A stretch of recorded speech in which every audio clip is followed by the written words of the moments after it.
आपण lifting of corporate wheel बघत होतो.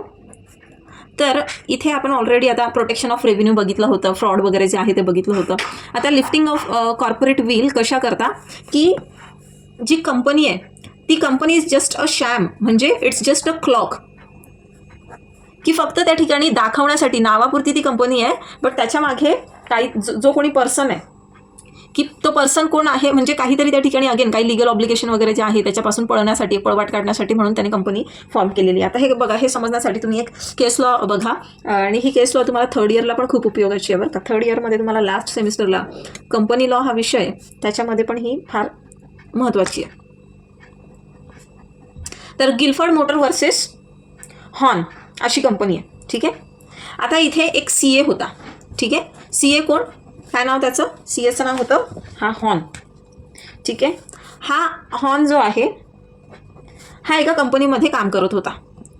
मग ह्या कंपनीमध्ये त्याला त्या ठिकाणी रिक्रूट करताना त्या ठिकाणी अग्री केलं होतं त्यांनी, काय एक अग्रीमेंट झालं होतं. व्हॉट वॉज द अग्रीमेंट, की तू आमच्या कंपनीचे कस्टमर्स जे आहे त्यांना तू सॉलिसिट करणार नाही कधीच. You will not solicit our companies customer. ठीक आहे. कंपनीचे जे कस्टमर्स आहे ह्या अटी शर्तीवर, की तू कधीच आमचे कस्टमर्स जे आहे त्यांना सॉलिसिट करणार नाही.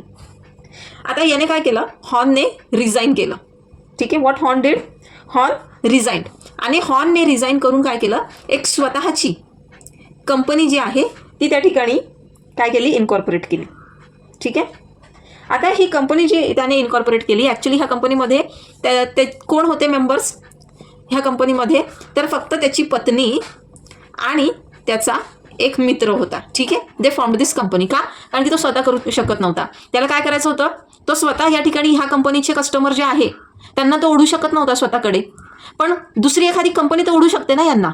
म्हणून त्याने काय केलं, कंपनी फॉर्म केली. त्या कंपनीमध्ये त्याची वाईफ आणि त्याचं फ्रेंड हे देवर दी ओनली मेंबर्स, आणि या ठिकाणी ह्या कंपनीचे म्हणजे जी फॉर्मर कंपनी होती त्याची, त्या फॉर्मर कंपनीचे कस्टमर जे आहे ते त्याने स्वतःकडे ओढून घेतले. मग आता त्याने खरं सांगा, म्हणजे एथिकली त्याने योग्य केलं आहे का कसं केलं आहे त्याचं जे काही बिहेवियर आहे, कारण ऑलरेडी त्यासाठी शर्तीवर ह्या कंपनीने त्याला हायर केलेलं ना.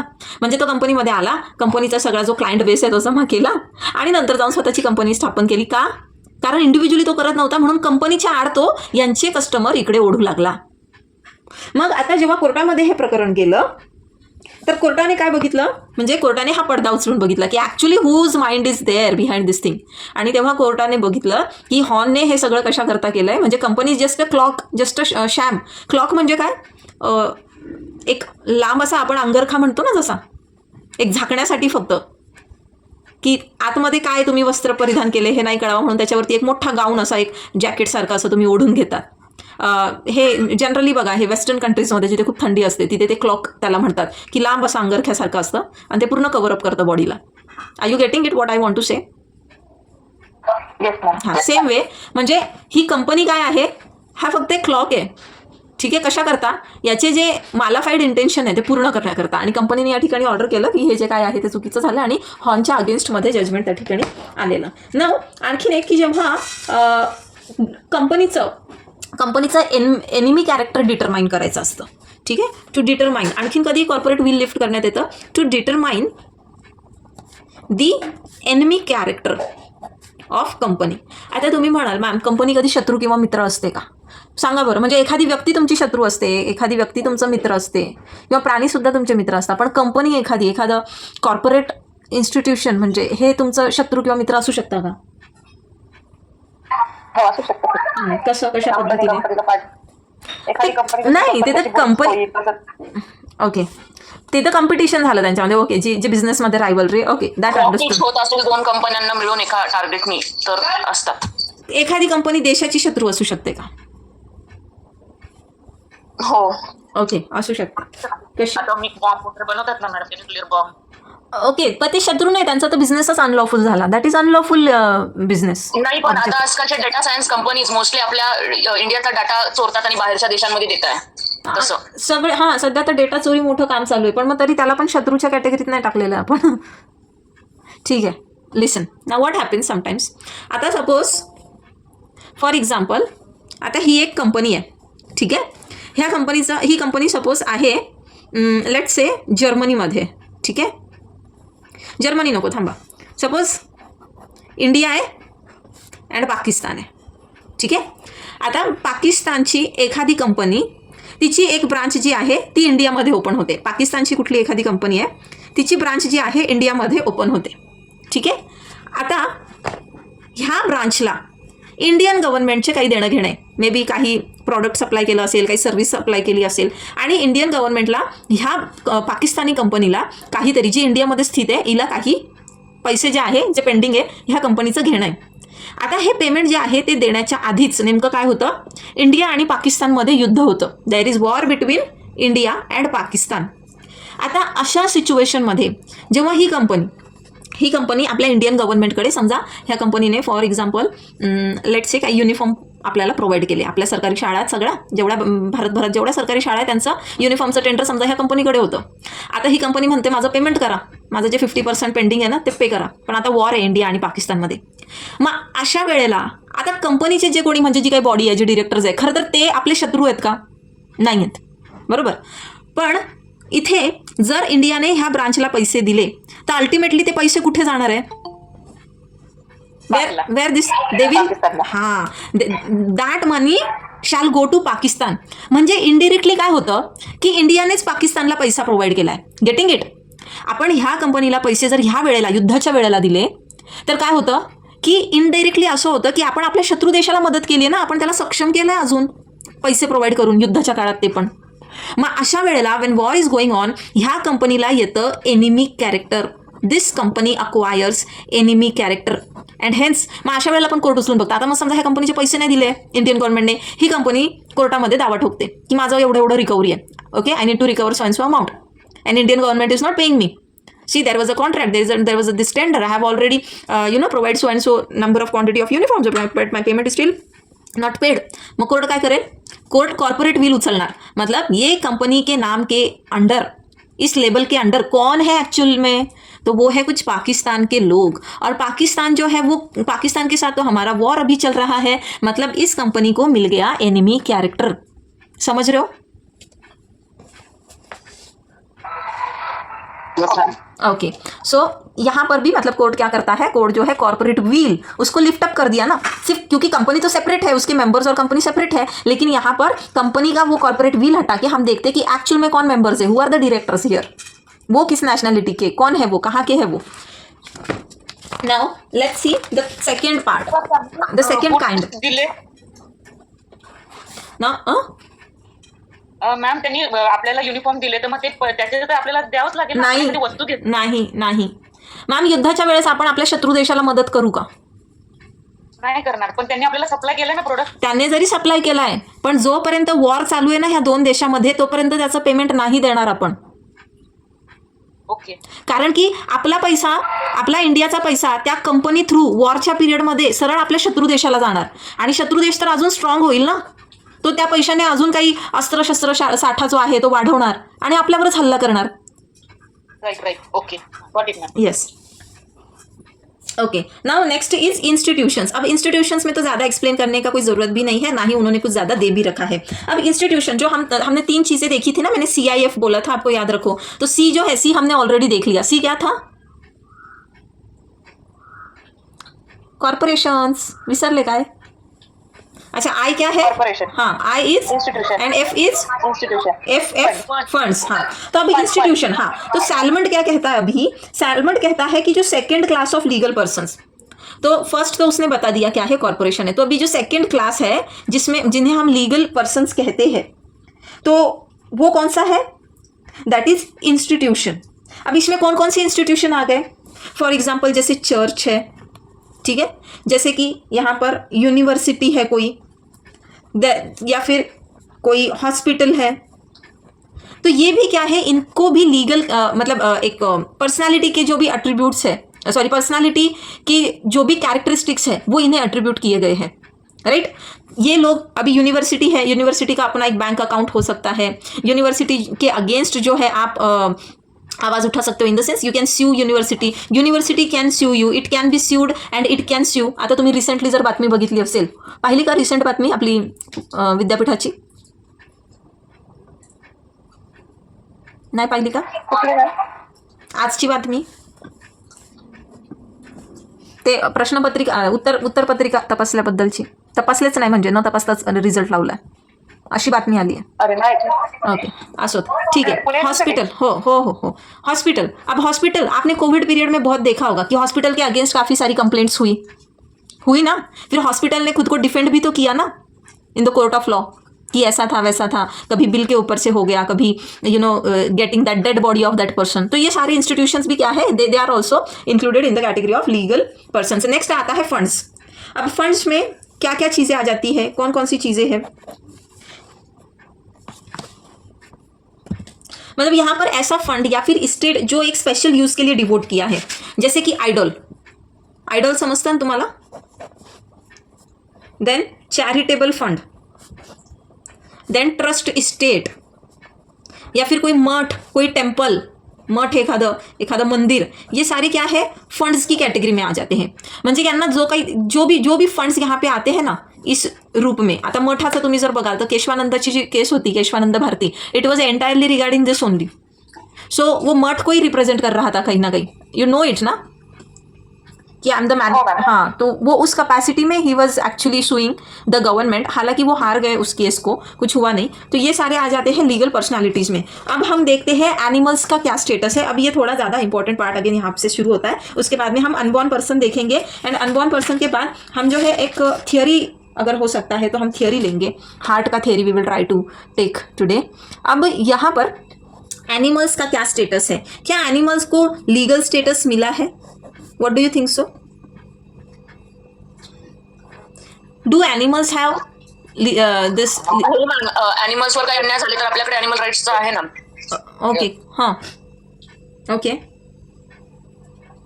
ठीक। अब देखो एक चीज समझो, अच्छा एनिमल्स क्या आएंगे, नेचुरल पर्सन या फिर आर्टिफिशियल पर्सन?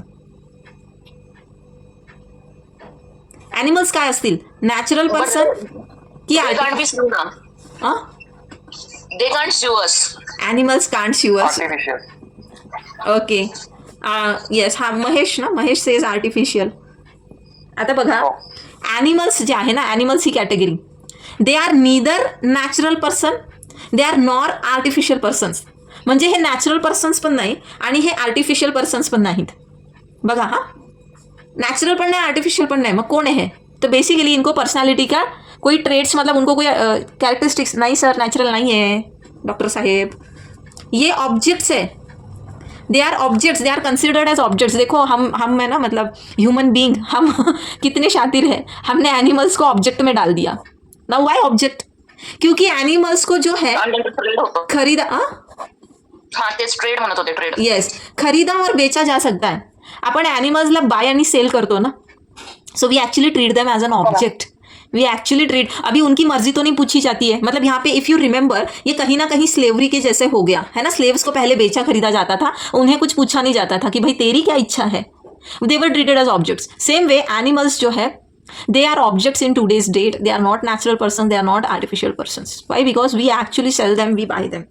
एंड जब एनिमल्स, मतलब बट हम अगर एक हिस्ट्री देखते हैं ना, आता ह्या बाबतीत थोडंसं उलटा है। हाँ, जनरली क्या होता है, अब इंसान के बारे में अगर हम देखते हैं तो इंसान को पहले, मतलब एंशियंट टाइम्स में इसको कुछ स्पेसिफिक, जैसे कोई जैसे कि डार्क स्किन वाले लोग हो गए तो उन्हें स्लेव्स बना के रखा था इन्होंने, फेयर स्किन वालों ने, कुछ एक स्पेसिफिक एक रेस के किसी लोगों को अगेंस्ट स्लेवरी की जो प्रैक्टिस है उनके अगेंस्ट होती थी। तो एंशियंट टाइम में स्लेवरी प्रैक्टिस किया जाता था।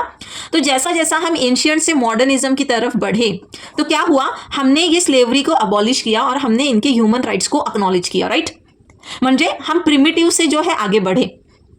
अब एनिमल्स के बारे में ना थोड़ा उल्टा है, you'll be shocked to know कि एनिमल्स का पूरा प्रोसेस उल्टा है। मतलब पहले इनको ऑब्जेक्ट्स नहीं माना जाता था, animals were not treated as object earlier, they were treated as subjects early time में, इन एंशियंट डेज।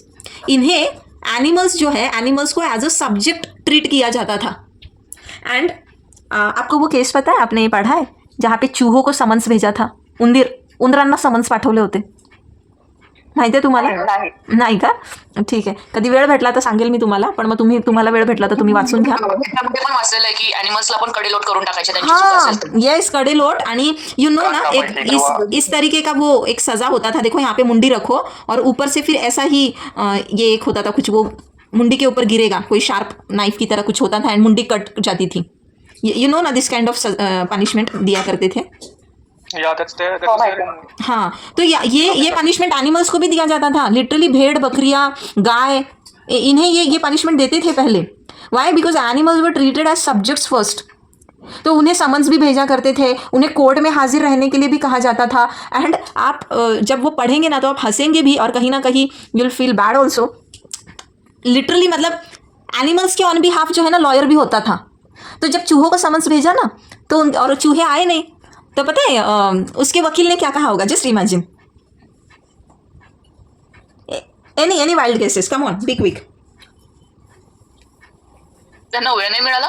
ओके, त्यांना वेळ नाही मिळाला. ओके यस, दुसऱ्या घरी गेले असतील ते. दुसऱ्या घरी गेले.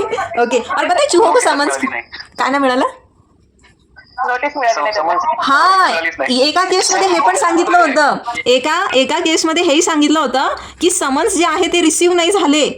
तर त्याला त्या म्हणजे दुसऱ्या वकिलाने, जो अपोनेंट वकील होता, त्याने काय उत्तर दिलं माहिती है. उसने क्या कहा, जब एक ने कहा कि समन्स नहीं वहाँ पर रिसीव हुए हैं, summons have not been delivered, तो दूसरे वकील ने क्या कहा कि क्योंकि यहाँ पर इतनी सारी पार्टीज है तो हमने एक को ही समन्स भेजा है, तो वो एक को भेजा गया समन्स मतलब सबको डिलीवर हुआ है ऐसा कंसिडर करेंगे. उसके ऊपर भी आर्ग्यूमेंट मतलब इन्होंने किया था. एंड यहाँ पर जब मतलब चूहों को समन्स भेजा गया एंड चूहे नहीं आए तो वजह क्या बताई गई कि रास्ते में ना, मतलब रास्ता सेफ नहीं है, उनके रास्ते में बीच में उनके एनिमी है और उनके एनिमी से उन्हें खतरा है, उनकी जान को धोखा है और उस वजह से वो नहीं आए. उनका एनिमी मतलब कौन है रास्ते में. मांजर. हाँ, यस, मतलब ऐसे आर्ग्यूमेंट्स होते थे. किती फनी है. हे किती मूर्खपणागत वाटते ना. हाँ, तो exactly. घरात बसून राहणार का. और कोई कभी गलती से किसी की गाय, किसी के बैल, किसी के एनिमल्स, कैटल्स दूसरे के खेत में चले गए तो उन्हें भी सजाए मौत दी जाती थी. इतना मतलब बहुत ही the laws were very what to say ना, वेरी ब्रुटल. तो अब यहाँ मी एक ठिकाणी पाहिलं होतं की मॅडम, जर जनावर किंवा गाय, म्हैस अशा जर जनावरांनी ट्रेसपास केला तर पहिली शिक्षा म्हणजे त्यांचा एक कान कापायचे. आणि त्यानंतर परत जर त्यांनी ट्रेसपास केला की त्याचा दुसरा कान कापायचे. येस. आणि ते करून त्यांनी जर नाही ऐकलं तर मग कान कापायचे. हो. आणि this might sound funny now but it was actually practised earlier. हे ॲक्च्युअलमध्ये प्रॅक्टिसमध्ये होतं. आणि मग आता आपण यांना see now we don't consider them as subjects. तो हमें लगेगा कि हम कहीं ना कहीं जो है, देखो एनिमल मतलब ह्यूमन को पहले ऑब्जेक्ट मानते थे, अभी उन्हें सब्जेक्ट माना, तो हम कहीं ना कहीं क्या किए, प्रोग्रेस किए, है ना. We are progressive we can say. लेकिन एनिमल्स के इसमें अगर हम पहले उन्हें सब्जेक्ट्स मानते थे और सब्जेक्ट से हम अगर ऑब्जेक्ट की तरफ आए हैं तो it is somewhere for their benefit also. Why? क्योंकि जब उन्हें सब्जेक्ट माना गया था तो they were they were subject to this punishments and other things also. But अब जब उन्हें ऑब्जेक्ट माना जा रहा है तो अब देखिए, अगर आपका एनिमल जर तुमच्या गायी, म्हशी, तुमच्या शेळ्या, बकऱ्या शेजारच्या शेतामध्ये गेले, इफ द ट्रेसपास, तो इसके लिए लायबल ना अभी ओनर होता है ना. अभी कौन लायबल होता है इनकी गलतियों के लिए? ओनर होता है. म्हणजे एखाद्या कुत्र्याने तुम्हाला चावा घेतला, उसने आपको बाइट किया, उस वजह से आपको जो भी मेडिकल एक्सपेंसेस आते हैं, आप थोड़ी ना कुत्ते को सजा देंगे. आप किसे सजा इन द सेंस जो भी फाइन इम्पोज होता है वो किस पर होता है, डैमेजेस किससे रिकवर किए जाते हैं? From the owner. यस. सो यहाँ पर आप अगेन सी समथिंग, यहाँ पे फिर से आप हंसेंगे. एंशियंट टाइम्स में यहाँ पर Jewish code and Hebrew code था. म्हणजे जसं आपल्याकडे आज सिविल कोड है, क्रिमिनल कोड है ना, तो वैसे जूइश कोड और हिब्रू कोड जो था, इनमें एनिमल्स के लिए जो है पनिशमेंट बताया गया था. एनिमल्स के लिए पनिशमेंट था, मतलब कोड था पूरा. मतलब इन लोगों के पास देखो कितना फालतू टाइम था कि ये एनिमल्स के लिए लॉज बनाते बैठ रहे थे ये लोग. तो एनिमल्स के लिए यहाँ पर पनिशमेंट जो है इस कोड में ये प्रिस्क्राइब की गई थी. मॉडर्न टाइम में अब ऐसा कुछ नहीं है. The wrongs which are committed against animal by the animal and against the animal. मतलब किसी ॲनिमल को, तुम्हाला आठवतं का मागे ते एका बघा ती हत्ती होती आणि तिला ते काय म्हणतो आपण, ते फटाक्यांमधली दारू असते ती अननसामध्ये टाकून खाऊ घातली बघा त्या मुलांनी. समवेअर आय गेस केरला और Karnataka, somewhere there. Do you remember? तिच्या पोटात स्फोट झाला त्याचा. हाँ, यस. या तो देखो ऐसी भी चीज़ें लोग करते हैं यार, पता नहीं कैसे करते. बट जो भी क्राइम्स, मतलब जो भी रॉन्ग्स एनिमल के अगेंस्ट होते हैं, या फिर जो भी कहीं ना कहीं जो भी नुकसान या जो भी हर्ट एनिमल के वजह से होता है, ठीक है. सो बाय एनिमल्स या फिर अगेंस्ट एनिमल्स कुछ भी अगर रॉन्ग एक्ट कमिट होता है तो उसके लिए who is responsible now? Owner of animal. Yes, owner जो है उसका वो रिस्पॉन्सिबल होता है। अब देखो, मानो कि वहां पर कोई ओनर नहीं है उस एनिमल का, जसं की हत्ती झाला, आता हे जंगली प्राणी आहेत, तो वहां पर कौन उसके लिए, उसके साइड से कौन केस को रिप्रेजेंट करेगा? NGO. Very good, state government है ना, तो स्टेट जो है, स्टेट यहाँ पर रिप्रेझेंट करेगा जब एनिमल के अगेन्स्ट कोई रॉंग हो जाता है।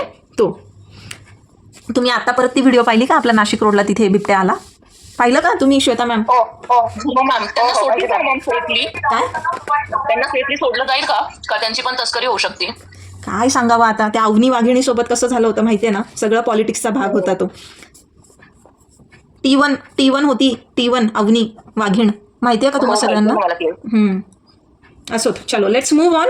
तो अभी यहाँ पर सैलमंड क्या कहता है कि सैलमंड कहता है कि देर आर टू केसेस कि in which animals may be consider to possess legal rights. दो ऐसे इंसिडेंट्स है, नॉट इंसिडेंट्स, इंस्टेंसेस, कि जहां पर हम जो है कंसिडर कर सकते हैं कि एनिमल्स के पास भी क्या है, लीगल राइट्स है। तो वो कौन से इंस्टेंसेस है कि इन द फर्स्ट प्लेस कि क्रुएल्टी जो है, क्रुएल्टी टू एनिमल्स, क्रुएल्टी किसके साथ? एनिमल्स के साथ। This is an offence. क्या है ये ऑफेन्स बनाया है, म्हणजे तुम्ही प्राण्यांविरुद्ध काही पण त्या ठिकाणी रॉंग कमिट करता, तर त्याला काय आपण केलेलं आहे, ऑफेन्स बनवलं है। If you behave in a cruel way with animals, if you treat them cruelly, then हमने इसे ऑफेंस बनाया है ना, we have laws on it. अब ये क्योंकि जूरिस्प्रूडेंस है, यहाँ पे जनरल बात चल रही है, तो इसलिए हमारा प्रॉपर यहाँ पे एक्ट का कोई नाम नहीं है। But do you know which act protects animals from the cruelty and all? Animal protection act. Animal protection act, okay, वन्यजीव काहीतरी संरक्षण कायदा ना? Yes, there is wild animals protection act, okay, you have that act in next semester. तुमचं हे semester झालं की तुमच्या पुढच्या सेमिस्टरला आहेच तो ॲक्ट। तर वाईल्ड ॲनिमल्स प्रोटेक्शनचा ॲक्ट आहे, त्याच्यामध्ये इथेच ते सगळे जे प्रोविजन्स आहे बेसिकली ते दिलेले आहे। तो फर्स्ट इंस्टेंस, जेव्हा यांच्या विरुद्ध, मतलब आप इनके अगेंस्ट कोई भी क्रूअल्टी करते हो तो हमने उन्हें ऑफेंस बनाया है, इसका मतलब कहीं ना कहीं ये लीगल राइट्स जो है पजेस करते हैं, बराबर। जब राइट्स है, क्योंकि हमने शुरू में ही क्या देखा था, जब राइट्स है तभी क्या है, ड्यूटीज भी है ना। When there are rights there are duties. तो आपके राइट्स है तो किसी और की ड्यूटी भी बनती है, और जब वो अपनी ड्यूटी नहीं फुलफिल करता है तब क्या होता है, तब कोई लायबिलिटी अराइज होती है। लायबिलिटी कब अराइज होती है? When there are rights and duties. मतलब एक पर्सन की राइट्स है, उसे आप वायलेट करते हो तो आपके ऊपर लायबिलिटी इंपोज होती है। अब यहाँ पर अगर एनिमल्स के साथ आप क्रुएल्टी करते हो और आपके ऊपर लायबिलिटी जो है इंपोज होती है, तुम्हाला शिक्षेची तरतूद आहे ना तिथे, मग तुमच्यावर शिक्षेची तरतूद आहे, म्हणजेच काय, यांच्याकडे काहीतरी राइट्स है, and when they are having rights, मतलब वो क्या हो गए, कहीं ना कहीं क्या हो गया, पर्सन की कैरेक्टरिस्टिक्स आ गए ना यार। क्या बात, मतलब बात ही नहीं कर रहे हो तुम लोग। Are you getting it guys? हमने कल ही देखा था ना, हाँ। तो एंड अब सैलमंड जो है दूसरा क्या बता रहा है कि जो ट्रस्ट आप बनाते हो, trust for the benefit of a particular classes of animals, ठीक आहे, आप एक पर्टिक्युलर क्लासेस ऑफ एनिमल्स, म्हणजे आपल्या इथे नाशिकमध्ये बघा, गप्पू काय नाव त्याचं, शरण ना, Sharan, this is for stray dogs ना, सगळे एनिमल्स आहेत का, like all stray animals, okay. So ये शरण जो है, Sharan is what, it is trust or NGO kind of something, and there this girl takes care of all animals, जो भी वहाँ पर उन्हें छोड़ा जाता है, जो भी स्ट्रे डॉग्स है, कोई जख्मी है वगैरह इस तरीके के। तो जब उनके फेवर में कोई ट्रस्ट बनी है, अब ट्रस्ट मतलब आपको तो पता है क्या होता है, अब ट्रस्ट किसी मतलब पर्सन के फेवर में ही की जा सकती है, तो मतलब जब एनिमल्स के फेवर में कोई ट्रस्ट आपने बनाई है तो इसका मतलब उनके पास कुछ राइट्स है। तो ये बस दो इंस्टेंसेस है, सैलमंड कहता है कि जहां पर हम कहते हैं कि एनिमल्स को भी लीगल राइट्स जो है पजेस हुए हैं, अदरवाइज बाकी सीन में तो क्या है, जो भी एनिमल का ओनर होता है वो ओनर ही रिप्रेझेंट करता है, ओके। एक्शन जो भी है उसके ओनर के थ्रू ली जाती है या फिर ओनर के अगेन्स्ट। तुम्ही टॉर्टमध्ये शिकलाय बघा श्वेता मॅम गेल्या वर्षी, की जर एखाद्याचा कुत्रा तुम्हाला चावला आहे त्याने, आयपीसी मध्ये, नॉट टॉर्ट, आयपीसी मध्ये, टॉर्ट मध्ये पण निग्लिजन्स मध्ये पण पाहिलं होतं, आयपीसी मध्ये पण आपण बघितलेलं आहे ते, ठीक है। अब हम देखते हैं legal status of unborn person. Again this is very important. अब आप लोग मुझे बताओ, जो बच्चा अभी अजन्मा है, ठीक है, जो फीटस है मतलब अभी बस, क्या उसका कोई लीगल स्टेटस हो सकता है, और क्या हो सकता है, what kind of legal status? आपला सक्सेशन प्रॉपर्टीमध्ये बघितलं होतं आपण, प्रॉपर्टीमध्ये। Very good, very good. क्या देखा था हमने? If he born within 6 months, then he will have all rights. Yes, very good. एकच minute, let me have some water.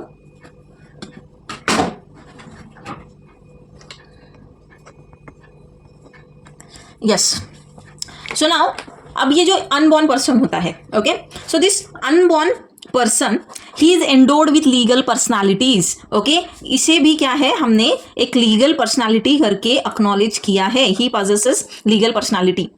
And इस अनबॉर्न पर्सन के लॉ के नज़र में, ठीक है, कायद्याच्या नजरात इसके क्या होते हैं, इसके राइट्स भी है एंड ड्यूटीज भी है. There are rights and duties in the eyes of law. ठीक है, ही मतलब this unborn person he enjoys rights and duties. अब राइट्स, कौन से राइट्स आ सकते हैं अनबॉर्न पर्सन के? Property succession, right to live. Okay, property succession. Okay, you are saying कि प्रॉपर्टी क्या आ गया, मतलब जैसे कि फॉर एग्जांपल सक्सेशन हो गया, इनहेरिटेंस हो गया एंड सो ऑन. ओके, हमने मुस्लिम लॉ देखा था, अनबॉर्न चाइल्ड के फेवर में विल हो सकती है क्या? Can we make a will? नहीं याद. Okay, forget. मम्मी फैन लगा. ठीक. नाउ टेल मी, इसकी ड्यूटीज क्या हो सकती है? राइट्स, ठीक है, देखो राइट्स में अगर आप किसी प्रेग्नेंट वुमन को if you cause her abortion, तो ये हमने क्रिमिनलाइज कर रखा आहे ना. एखाद्या गरोदर महिलेचा जर तुम्ही तिच्या इच्छेविरुद्ध त्या ठिकाणी अबॉर्शन केलं तर तो पण क्राईम आहे. जर तिने स्वतः स्वइच्छेने अबॉर्शन केलंय, okay, without any medical reasons, without any reasonable grounds, काही कारण नाही आहे, तरी पण तिने जर अबॉर्शन केलेलं आहे, okay, MTP, yes, medical termination of pregnancy, yes, तो तिथे हमने क्या किया है, इसे पीनलाइज कर दिया है, मतलब ऑफेंस बनाया है इसको. तो जो बच्चा अभी जन्मा भी नहीं है, उसको जन्म से पहले ही अगर आप ये कर देते हो, अबॉर्ट कर देते हो, तो उसके लिए अगर हमने ऑफेंस उसे बनाया, मतलब पनिशमेंट दे रहे हैं, मतलब उस बच्चे के कुछ राइट्स हो गए. बराबर. राइट मतलब हमेशा प्रॉपर्टी, सक्सेशन, इनहेरिटेंस, ये सारी चीज़ें नहीं है. राइट मतलब देखो, उसको एक हेल्दी वे में बढ़ने का, इस दुनिया में आने का, ये भी राइट हमने वहाँ पर एक्नॉलेज किया हुआ है. ड्यूटीज़ क्या है? अब इस अनबॉर्न पर्सन की क्या ड्यूटीज़ हो सकती है, मुझे ये सच में नहीं समझ आया है. If any one of you is able to relate this, तो प्लीज़ टेल मी. बट मुझे नहीं पता सैलमंड क्यों कह रहा है, सैलमंड कह रहा है या कौन कह रहा है? नहीं, Salmond is not saying, the author only is saying. पता नहीं क्या ड्यूटीज़ हो सकती है. राइट्स तो ठीक है, ड्यूटीज़ क्या होगी इसकी अनबॉर्न पर्सन की? एनी वन ऑफ यू बोला पटकन. तुम्हाला काही वाटतंय का काय ड्युटीज असतील? त्याची काय ड्युटी असणार? हा ना, तो काय, तो अजून जन्मालाच. हां, काय करणार? हैप्पीनेस. ओके, ये मुझे नहीं समझ में आया, पता नहीं ये क्यों लिखा हुआ है, शायद ऐसे ही लिख दिया, राइट्स के साथ ड्यूटीज लगा दिया इन्होंने. तो मुझे यहाँ पे कोई ग्राउंड नहीं नजर आया कि जिसे मैं मतलब इसे सपोर्ट करते हुए बोलूँ no duties. Yes sir, even मेरा भी यही कंक्लूजन रहा, बट मुझे लगा फिर भी आप लोगों से पूछ लूँ, शायद कुछ नई चीज़ उभर निकल के आए. चलो कोई बात नहीं. तो अनबॉर्न पर्सन जो है, अभी इसे हम लीगल पर्सनैलिटी मानते हैं. अब अनबॉर्न चिल्ड्रन जो है ना, अनबॉर्न चिल्ड्रन ये कौन होते हैं? They are contingent owners. ना what are contingent owners? Contingent interest आणि वेस्टेड इंटरेस्ट असं काहीसं तुम्हाला होतं, आठवतं का काही? कॉन्टिंजेंट ओनर्स, कॉन्टिंजेंट ओनर्स म्हणजे काय? मतलब कोई चीज़ होने के बाद जो है वो ओनर बन जाएंगे. अभी उनके पास वो प्रॉपर्टी इन्वेस्टेड नहीं है, the interest is not vested in them right now, लेकिन किसी चीज़ के होने के बाद वो ओनर्स बन जाएंगे. अब वो चीज़, कोई चीज़ का होना मतलब कौन सी चीज़ है? Life insurance. नो षणमुगम, अरे उनका जन्म होना, अभी अनबॉर्न है ना, तो दे आर, हाँ, तो दे आर कॉन्टिंजेंट ओनर्स. अब अगर वो born, if they are born, मतलब ये इनका जन्म हो जाता है, तो they will become vested owners. Right. Okay, now property जो है, अभी ट्रान्सफर ऑफ प्रॉपर्टी. हाँ, येस मॅम, सॅलमंडर म्हणतो लीगल आणि राईट आणि ड्युटीज असेल तरच तो लीगल पर्सन, म्हणजे फक्त राईट्स आहेत, ड्युटीज नाहीच आहेत. हा लीगल पर्सन कसं आहे? पण म्हणजे आता याच्यामध्ये आता ते सॅलमंडचं फक्त हे झालं ना की राईट्स अँड ड्युटीज पाहिजे. आता सॅलमंड एकच ज्युरिस्ट आहे ना. Salmond is just one jurist of so many, there are other jurist also. And maybe कोई ये बोलता होगा कि राइट्स भी पजेस कर रहे थे कि बॉर्न होणं, मग ते contingency. Oh very good, yes, very nice very nice very nice. इसका ड्यूटी है कि पैदा होना है, ये इसका ड्यूटी है. जब ये पैदा हो जाएगा तब इसको ये मिलेगा. बराबर. देखो एक माँ ही बता सकती है ये. श्वेता मैम ने अभी एक बच्चे को जन्म दिया. अरे सर, मदरची ड्युटी झाली ती मान्य आहे, पण आपण शब्दशः नाही बघत सर. हे फिलॉसॉफी आहे सगळं. This is all philosophy. You just can't take literal meanings. ठीक आहे. बस थियरीज है ये, थियरीज को थियरी की तरह ही लेना है, ज़्यादा मत प्रैक्टिकल ये करो। अब ठीक है, ट्रांसफर ऑफ प्रॉपर्टी भी जो है कोई अनबॉर्न पर्सन जो है उसके फेवर में हो सकता है, right, if the person is unborn उसके फेवर में आप कर सकते हो। देन 13 सेक्शन 13 अगर हम देखते हैं ट्रांसफर ऑफ प्रॉपर्टी एक्ट का, तो 13 सेक्शन में क्या बताया, section 13 if you remember, transfer of property act आठवतोय का टोपा? ठीक है, नहीं याद आ रहा, मैं बता देती हूँ कि यहाँ पर ट्रस्ट जो है, आप ट्रस्ट क्रिएट कर सकते हो किसके फेवर में, अनबॉर्न चाइल्ड जो है इसके फेवर में you can create a trust. कुछ याद आ रहा है, नहीं याद आ रहा है, नहीं याद आ रहा है, ठीक है छोड़ो। अब हिंदू लॉ जो है, ओके, हिंदू लॉ की अगर बात करते हैं, वी हैव स्टडीड पार्टिशन, आठवत आहे पार्टिशन? हां, आणि काही तुम्हाला असंही आठवतंय का त्याच्यामध्ये की पार्टिशन जे आहे ते अगेन काय केलं जातं, रिओपन केलं जातं? There was something called reopening of partition, है ना? तो यस यस, तो हिंदू लॉ में a child in womb is considered in existence, ठीक है। हिंदू लॉ क्या कहता है कि अगर माँ के पेट में वो बच्चा है तो उसका एग्जिस्टेंस जो है वो यहाँ पर एक्नॉलेज करते हुए उन्होंने क्या कहा है कि ये प्रॉपर्टी इनहेरिट करेगा, बच्चा माँ के पेट में भी है तो he inherits the property when he is born alive. तो अगर आप पार्टीशन कर रहे हो, मतलब वो माँ प्रेग्नेंट है, मान लो अभी ये 2 भाई है, ठीक है, एंड इसकी वाइफ है, ये इसकी वाइफ है, and this wife is pregnant now, ठीक है। अब इनके ऑलरेडी 2 बच्चे हैं, इनका एक बच्चा है, तो जब प्रॉपर्टी का पार्टीशन अभी मान लो हो रहा है, जब ये औरत प्रेग्नेंट है इसकी, ओके, दिस वाइफ, इसकी वाइफ प्रेग्नेंट है, तो प्रॉपर्टी का जब डिवीजन होगा तो ये जो सारे शेयर्स होंगे ना, इस शेयर में इस मतलब ये जो प्रेग्नेंट वुमन है, तो जो अनबॉर्न चाइल्ड है अभी उसके वूम्ब में, उसका भी शेयर यहाँ पर काउंट किया जाएगा, ओके, हिंदू लॉ। और अगर मान लो आफ्टर पार्टीशन, मान लो ये अभी प्रेग्नेंट है ही नहीं, पार्टीशन हो गया, अब पार्टीशन के बाद इनको और एक बच्चा हो जाता है, अभी पूरा जो प्रॉपर्टी मान लो इस फैमिली ने अपने ये बेटे को दे दिया। अब इसके बाद this woman gives birth to another child. अब यहाँ पर पार्टीशन जो ऑलरेडी हो रखा था ये रीओपन होगा, मतलब फिर से यहाँ पर पार्टीशन होगा, जो चीज़ें पहले डिस्ट्रीब्यूट की थी again that will change, and again नए तरीके से इसको भी यहाँ पर this person will also be considered, ठीक है। तो this is the status, the legal status of unborn child. And यहाँ पर ना एक मैक्सिम है, वो क्या कहती है, एन वेंत्रे सा मेरे, एन वेंत्रे सा मेरे, याद रखना है तो याद रख लो, अनबॉर्न चाइल्ड काफ़ी बार पूछा जाता है। इसका मीनिंग क्या होता है कि child in the mother's womb is without any dispute a legal person, मतलब इसमें कोई दो राहे नहीं है कि जो बच्चा अभी माँ के पेट में है वो लीगल पर्सनालिटी नहीं है, इसमें कोई दो राहे ही नहीं है, he is a legal person. And any injury to a child in the womb, इसे क्या बना दिया है, ऑफेंस है क्रिमिनल लॉ में, है ना। तो अब ये जो ब्रिटिश डेथ एक्सपेक्टंट मदर्स ॲक्ट जो आहे, तुम्हाला माहिती आहे का आपल्याकडे फाशीची सजा जेव्हा देण्यात येते आणि त्यावेळेला जर ती महिला प्रेग्नेंट असेल तर काय होतं, if the woman is pregnant and मान लो इसको डेथ सेंटेंस सुनाया है, तिची डिलिव्हरी होईपर्यंत थांबवलं जातं, मग तिला फाशीची शिक्षा दिली जाते। हां, तिची डिलिव्हरी होईपर्यंत फाशी जी आहे पोस्टपोन करण्यात येते, राईट। जनरली तिला नंतर हे देण्यात येतं, म्हणजे लाईफ इम्प्रिझनमेंट खरं तर देऊन टाकतात, इतके हार्श नाही होत, बट काय है कि उसका एटलीस्ट जब तक उसका डिलीवरी, हाँ वही तो, यस, बच्चा इनोसेंट है एंड वो अनबॉर्न चाइल्ड है, वो लीगल पर्सनालिटी है, तो यहाँ पर माँ अलग है और उसके पेट में जो बच्चा है ये अलग है, ये अलग लीगल पर्सनालिटी है, तो सज़ा बस इसको हुई है, इसको नहीं, तो इसकी कोई गलती नहीं है, तो इसको पहले पैदा होने दो और इसके पैदा होने तक इसको इसकी सज़ा जो है पोस्टपोन करो, that is the rule that we follow.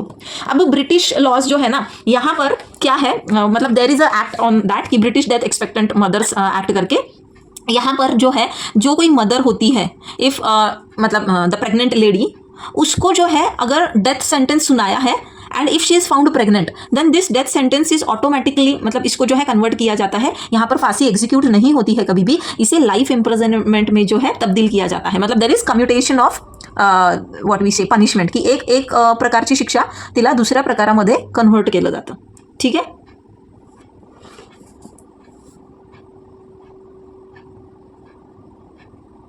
Yes ma'am, हाँ, ओके।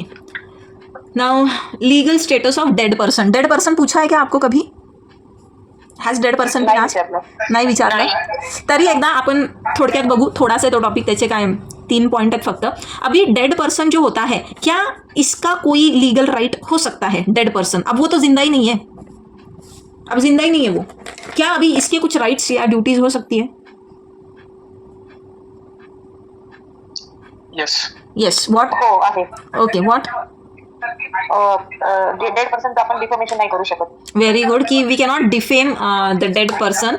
बट ये जो डिफेमेशन होता है, ये उस पर्सन के अगेंस्ट माना जाता है या फिर उस पर्सन की फैमिली के अगेंस्ट? ये जो डिफेमेशन है ना, मतलब उसकी रेपुटेशन के रिगार्ड में आई ये चीज़, तो ये एक्चुअली डेड मैन का रेपुटेशन नहीं होता है.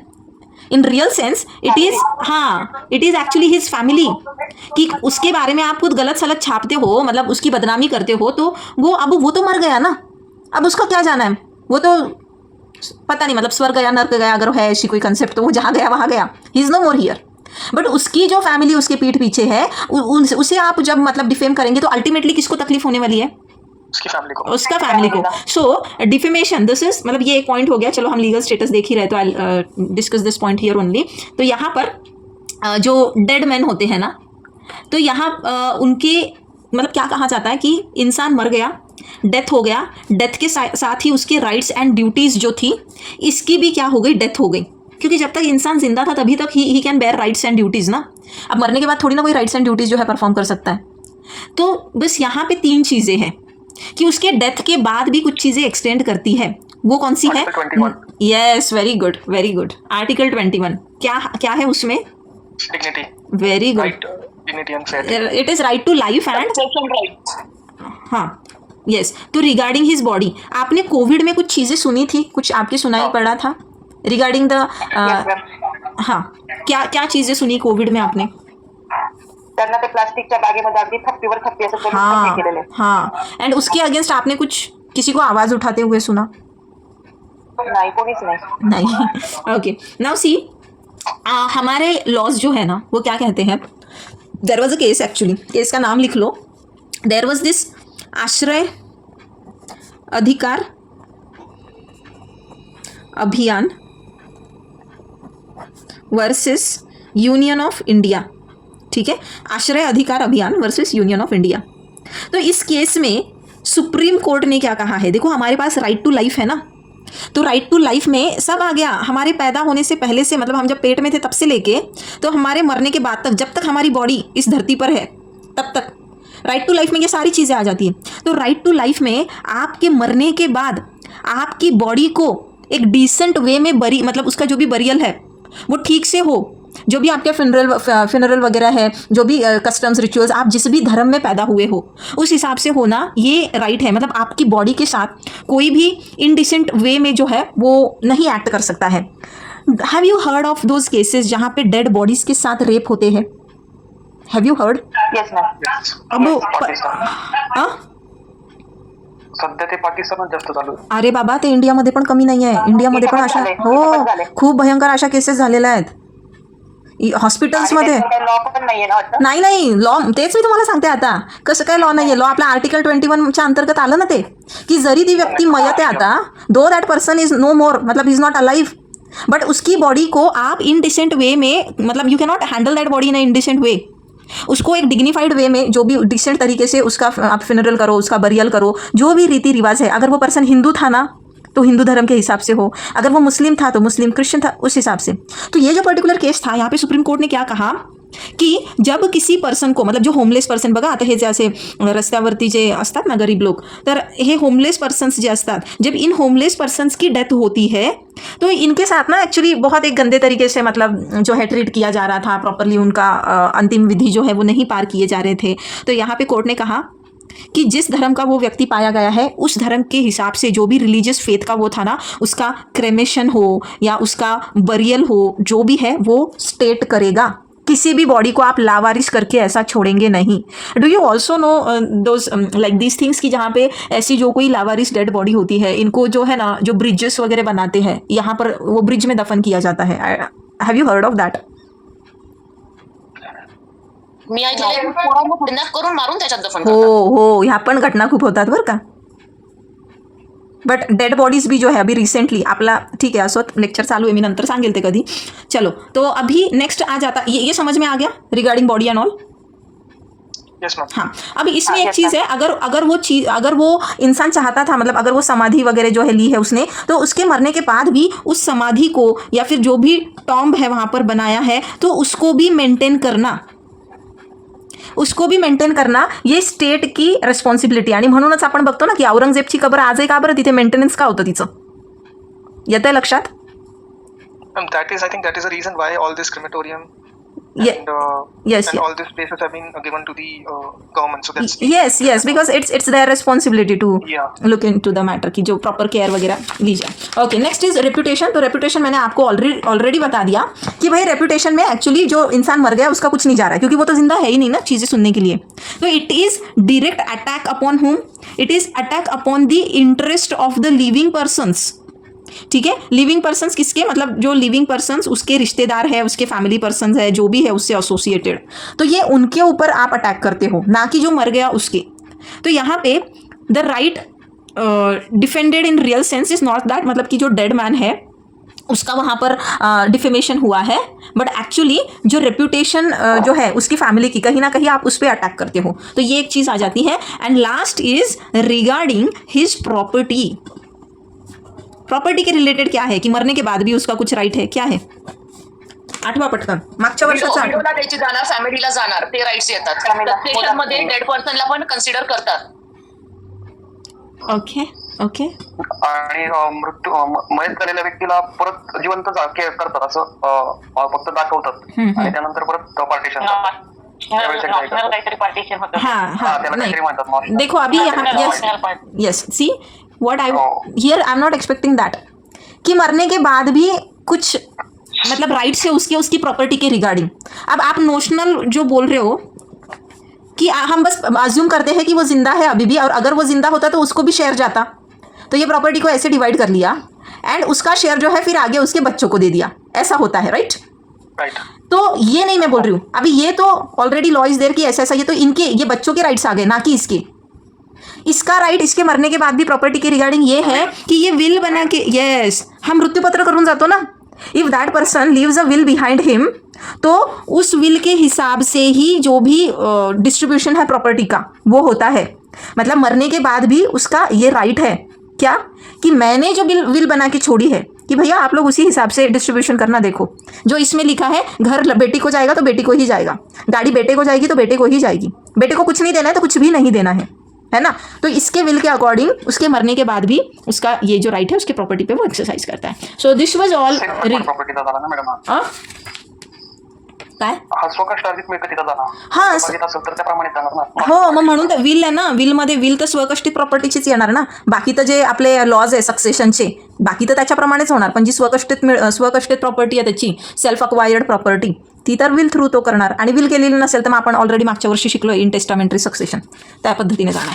ठीक है, तो ये सारा था रिगार्डिंग आपका पर्सन. अभी कितना टाइम हुआ है? आई डोंट थिंक सो हम थियरी कंप्लीट